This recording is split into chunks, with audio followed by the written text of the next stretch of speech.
अस्सलाम वालेकुम। अच्छा त हाणे जेके जनरेशन्स आहिनि, जेके इलेक्ट्रॉनिक एरा जूं जेके जनरेशन्स आहिनि, उहे ऑलरेडी मां तव्हांखे प्रीवियस लेक्चर में पहिरियां पढ़ाए चुको आहियां, पर अॼु इनखे तव्हांखे वरी रिपीट कराइजे त छो जो जेका असांजी हले पई, जेका सीरीज़ हले पई, इन सीरीज़ मां जेकॾहिं तव्हां खां हिन मां का बि अगरि जेकॾहिं का ॻाल्हि मिस थी वई आहे त उहा तव्हांजे ज़हन नशी थी वञे ऐं उहा तव्हांजे अॻियां वरी अची वञे ऐं रिवाइंड थी वञे। ठीकु आहे। त हीअ जेका जनरेशन हुई, पहिरीं जेका फर्स्ट जनरेशन हुई, उन जा जेके कंप्यूटर हुआ उहे तमामु वॾा हुया। ठीकु आहे। इन जा जेके कंप्यूटर आहे उहे तमामु वॾा हुया ऐं तमामु हीट जेके आहे उहा प्रोड्यूस कंदा हुया। एतिरी त हीट प्रोड्यूस कंदा हुया जो काफ़ी क़दुरु त कंप्यूटर सड़ी वेंदा हुया, ऐं जेकॾहिं सड़ी बि वेंदा, जेकॾहिं जेके बची वेंदा हुया त उहे थोरे वक़्त लाइ हलण जे क़ाबिल न रहंदा हुया। इट मीन्स दैट कुझु टाइम हलंदा हुया, वरी उन्हनि खे जीअं हाणे ॾिसो कंप्यूटर हलनि पिया न, त इन्हनि खे इहे सम्झो त माना नॉन स्टॉप आहिनि ऐं इन्हनि खे स्टॉप नथा करे सघूं। जेसि ताईं असां हलाइणु चाहियूं उन्हनि खे हलाए सघूं था, जेसि ताईं इन्हनि खे एनर्जी मिले थी, जेसि ताईं इन्हनि खे इलेक्ट्रिसिटी मिले थी, तेसि ताईं हलनि था ऐं इन्हनि में फ़ैन वग़ैरह लॻल आहिनि, एतिरो हीटअप नथा थियनि। पर हीअ जेके स्टार्टिंग वारा कंप्यूटर आहे एतिरा हीटअप थी वेंदा हुया जो अगरि जेकॾहिं असां इन्हनि खे 5 कलाक हलायूं पिया त वरी इन्हनि खे 5 कलाक वरी इन्हनि खे रेस्ट बि खपे त जीअं इहे कूल थी सघनि, थधा थी सघनि। ठीकु आहे। वरी उन खां अलावा जेकॾहिं असां हिननि खे कुझु टाइम छॾे पिया अचूं त वरी इहे ॿीहर हलण जे क़ाबिल थी पिया वञनि, ऐं जेकॾहिं इहे बची वञनि पिया त ठीकु आहे। ऐं इन्हनि खे ॿी ॻाल्हि त इन्हनि खे तमामु वॾो एरिया रिक्वायर्ड हूंदो हुयो, तमामु वॾो एरिया रिक्वायर्ड हूंदो हुयो जेके स्टोर जिते करे सघिबा हुया। ठीकु आहे। नंढा न हूंदा हुया, तमामु वॾा हूंदा हुया।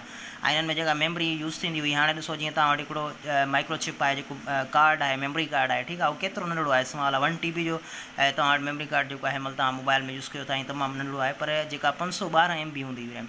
ऐं इनशाला जेका मेमरी आहे, उन जा जेके मतिलबु यूनिट्स आहिनि, मेमरी यूनिट्स आहिनि, जीअं हार्ड डिस्क यूनिट छा आहे, उहे तव्हांखे इनशाला मेमरी जो अलॻि सां मुंहिंजो लेक्चर हिकिड़ो मां तयारु कंदुसि इनशाला, जंहिंमें तव्हांखे जेके हुन जा टर्म्स आहिनि, टर्म्स एंड कंडीशन्स आहिनि मेमरी जूं, उहे तव्हांखे सॼियूं डिटेल्ड ॿुधायूं वेंदियूं। ऐं उनखां अलावा ॿियो मुंहिंजो लेक्चर हूंदो इनशाला शॉर्टकट जेके कीज़ आहिनि उन्हनि ते हूंदो, त जेके तव्हांजे लाइ तमामु इफेक्टिव साबित थींदियूं इनशाला। ठीकु आहे। त हीअ जेके फर्स्ट जनरेशन जा कंप्यूटर हुया, इन्हनि में हिन जो टाइम पीरियड पहिरीं त ॻाल्हि जेको आहे तव्हांखे मां ऑलरेडी ॿुधाए चुको आहियां त 1940 खां वठी 1956 ताईं हुयो टाइम पीरियड। ठीकु आहे। उनखां अलावा हिननि जो जेको आहे बेसिस छा ते हुया, हिननि में टेक्नोलॉजी कहिड़ी इस्तेमालु थी, हिननि में टेक्नोलॉजी इस्तेमालु थियल हुई वैक्यूम ट्यूब्स। अच्छा, त वैक्यूम ट्यूब्स जेके हुया उहे छा हुया, उन्हनि में फ्लो हूंदो हुयो इलेक्ट्रिक जो, ऐं इहे जेके यूज़ थियल हूंदी न जेका टेक्नोलॉजी कंप्यूटर जो जीअं मक़सदु ई आहे त कैलकुलेटिंग। ठीकु आहे। त हीअ जेके वैक्यूम ट्यूब हुया उहे यूज़ थींदा हुया उन जे लाइ त कैलकुलेटिंग जीअं थिए। अच्छा, त हाणे जेको कंप्यूटर आहे तीअं ऑलरेडी मां तव्हांखे ॿुधाए चुको आहियां त कंप्यूटर कंहिंजे जेके डिजिट हूंदा आहिनि कहिड़ा उहे एक्सेप्ट कंदो आहे, उहे बाइनरी डिजिट एक्सेप्ट कंदो आहे, जेके हूंदा आहिनि 1 ऐं 0। ठीकु आहे। 1 ऐं 0 एक्सेप्ट कंदो आहे, ऐं उनखां ॿिया डिजिट जेके आहिनि उहे एक्सेप्ट न कंदो आहे। उहे उनजी लैंग्वेज जेका आहे उहा लैंग्वेज आहे, ऐं जंहिं लैंग्वेज जे वसीले उहो कमु कंदो आहे। उनखां पोइ इहे जेको इन में जेके 1 ऐं 0 डिजिट यूज़ थींदा आहिनि, त 1 जेको हूंदो आहे, 1 इट मीन्स दैट ऑन। ठीकु आहे। ऐं उनखां अलावा 0 छा हूंदो, 0 मीन्स ऑफ। ठीकु आहे। 0 means of, 1 means on, 0 means of. हाणे ऑन ऑफ जो मक़सदु छा आहे, त हिन जो मक़सदु ईअं आहे त जेका कैलकुलेटिंग थींदी आहे न, कैलकुलेटिंग, हाणे हिकिड़ो हिन में जेको वैक्यूम ट्यूब हुयो इहो हिकिड़े बल्ब लाइक हुयो, जेको बल्ब हूंदो आहे न, बल्ब, इन बल्ब जे लाइक हुयो। उन में जेकॾहिं ॿरंदो हुयो उहो जलंदो हुयो, त वरी उन में जेको आहे ऑन थींदो हुयो, त उन में 1 जेको आहे उनखे मिलंदो हुयो कैलकुलेशन जो जेको कमांड हूंदी हुई, उहा कैलकुलेशन 1 कैलकुलेशन जी कमांड मिलंदी हुई। पर जेकॾहिं वरी ऑफ थींदो हुयो त उनखे 0 कैलकुलेशन जी कमांड मिलंदी। इट मीन्स दैट हू ऑफ बि थींदो हुयो, ऑन बि थींदो हुयो, जंहिंजे करे ई कैलकुलेशन परफॉर्म कंदो हुयो। ठीकु आहे। उमेदु कजे थी त हीउ सम्झ में ईंदो हूंदो। त जेका 1 आहे उहो इट मीन्स दैट ऑन, ऐं 0 जेको हुयो उहो ऑफ। हिन में हिकिड़ो बल्ब लाइक हुयो, ऐं उहो ॿरंदो हुयो त उन में जेका कमांड मिलंदी उनखे कहिड़ी मिलंदी, 1 जी मिलंदी, ऐं जेकॾहिं उहो ऑफ थींदो हुयो त उनखे कमांड कहिड़ी मिलंदी, 0 जी कमांड मिलंदी। ठीकु आहे।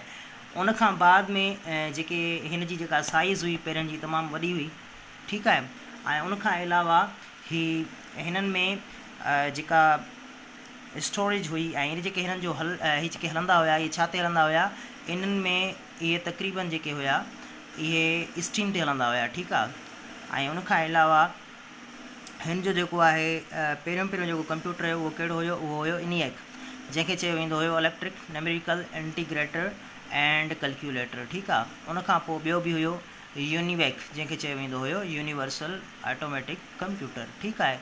ही तमामु जेके आहिनि अहम सवाल अथव, इन्हनि खे यादि करे छॾियो, इन्हनि खे ज़हन नशी करे छॾियो, ऐं इहे तक़रीबन टेस्टुनि में ईंदा रहंदा अथव। ठीकु आहे, उनखां बाद में अचूं था सेकेंड जनरेशन जी जानिब। ठीकु आहे, सेकेंड जनरेशन जेका हुई उनजो टाइम पीरियड जेको हुयो उहो हुयो 1956 खां वठी 1963 ताईं।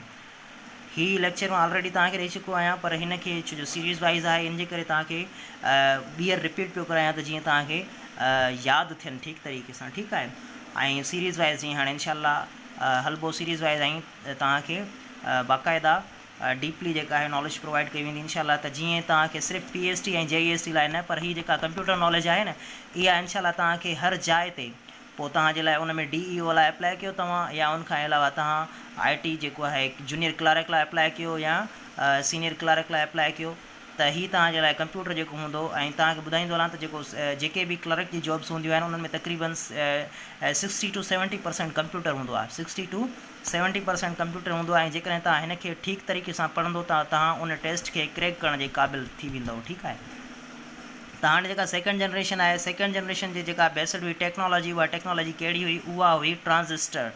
Transistors as compare to vacuum हे जेके आहिनि नंढा हुया, ऐं हीअ जॾहिं नंढा हुया त हिननि में साइज़ बि डिक्रीज़ थी हुई।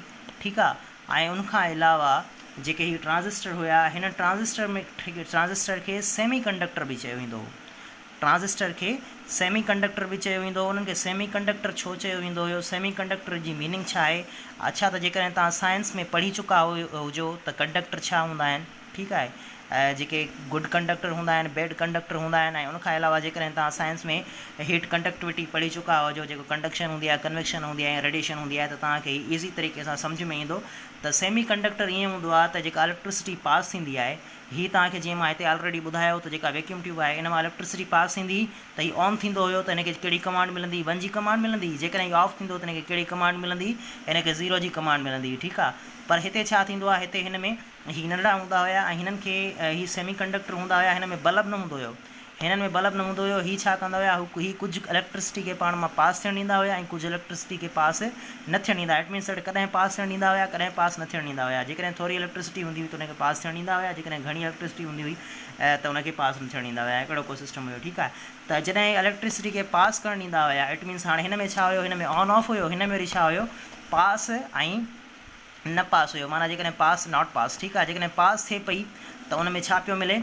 हिनखे पास थींदी जॾहिं न, त हिनखे 1 जी कमांड मिलंदी। जेकॾहिं वरी जेका इलेक्ट्रिसिटी आहे हुनखे पास न पिया थियणु ॾियनि, त जॾहिं इलेक्ट्रिसिटी खे पास न पिया थियणु ॾियनि त हिनखे कहिड़ी कमांड पई मिले? 0 जी कमांड पई मिले। तॾहिं हिन बेस ते ई कैलकुलेटिंग कनि पिया। ठीकु आहे, हाणे हिन में जेको आहे तव्हांखे यादि करिणो आहे, जेके ट्रांजिस्टर हुया उहे छा ते पिया कमु कनि? उहे पास जेका इलेक्ट्रिसिटी थिए पई, जेका कंडक्ट थिए पई, सेमी कंडक्टर हिनखे तॾहिं चयो वेंदो हो। ठीकु आहे, ऐं उनखां पोइ अचिजे त जेका ही हुया एज़ कम्पेयर टू पहिरियां जेके फर्स्ट जनरेशन जा कंप्यूटर हुया, त इन्हनि में ही जेके हुया इहे थोरा साइज़ में घटि हुया।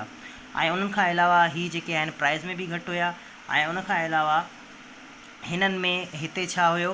हिते हिननि में यूज़ थी हुई मशीन लैंग्वेज। हिननि में छा यूज़ थी? हिननि में हाई लेवल लैंग्वेज, जंहिंखे असां असेंबली लैंग्वेज बि चवंदा आहियूं। ऐं उनखां अलावा फोर्टान जेका हुई उहा हिननि में लैंग्वेज यूज़ थी हुई। ठीकु आहे, ऐं उन्हनि खां अलावा जेके हिन जा एग्ज़ाम्पल हुया कंप्यूटर जा, उहे कहिड़ा हुया? IBM 7094 ऐं उनखां पोइ IBM 1401। ठीकु आहे, हीअ अॼु जे लाइ काफ़ी आहे एतिरो। इनशाला जेके 3rd 4th ऐं 5th जनरेशन आहे उहा इनशाला सुभाणे ज़ेरे गौर हूंदी, ज़ेरे डिस्कस हूंदी। ऐं उनखां अलावा हीअ जेके आहिनि जेके बि लैंग्वेजिस आहिनि, इन्हनि खे लैंग्वेजिस खे वरी कन्वर्ट करण जे लाइ हिकिड़ा इन्हनि में सॉफ्टवेयर हूंदा आहिनि, इट मीन्स इंटरफेस हूंदा आहिनि, जेके उन्हनि खे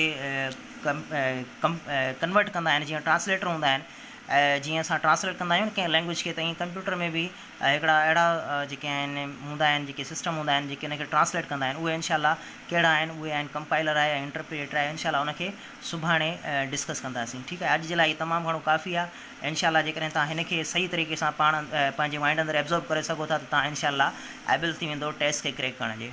थैंक यू।